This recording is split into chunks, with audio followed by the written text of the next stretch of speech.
your research have you done, like, have you found any like alarming things that could impact an adolescent on social media or? Yeah, I mean, definitely the mental health aspect, Yeah. right? So there's a couple of different angles with mental health. One of them is seeing so much negative news all the time and just internalizing that and have that, be a really like heavy cloud on somebody's shoulders is a lot for anyone to take in. And when we think about the algorithm being curated as well, like the more that you see negative stories, the more you're going to get it on your feed because that's what you're reading, right? So that can be a whole spiral. Another spiral that happens is with mental health, with social comparison, right?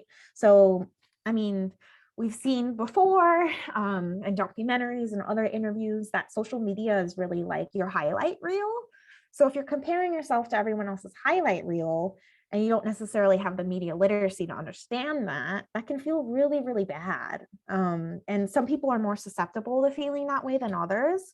So that's definitely a risk as well that we have to consider in terms of that. And then, you also have really toxic conversations that can happen online, more so in like anonymous kind of spaces. So when we think of like Reddit and like Tumblr, where people can kind of hide behind a username and an avatar, like you can get some really volatile stuff that's being said, right? So that's also a risk as well. Yeah, definitely.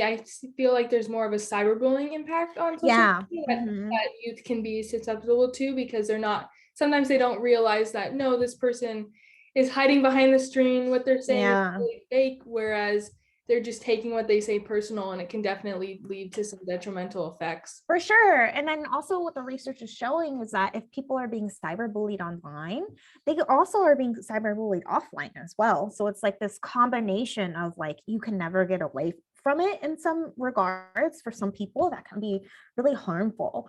And we're seeing that a lot of teens like they don't always necessarily enjoy being on social media all the time, but they feel like they need to do it and they do it a lot.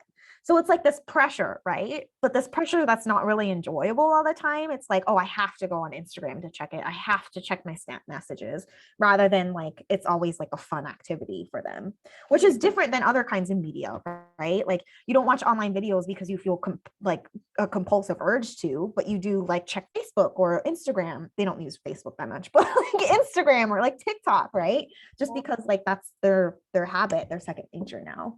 Yeah, I feel like there's this pressure to present yourself online as this perfect person when in Mhm. reality, everyone's living such drastically different lives than what they Totally. post on social media. And as growing up with social media, it's just sometimes it can be such a toxic place. And I think it started off with really good intentions. And Yeah. I think eventually we could get there again. But like you said, it's just kids feel this pressure to post Yeah. and check versus like YouTube videos you go and watch and kind of like get away a little bit.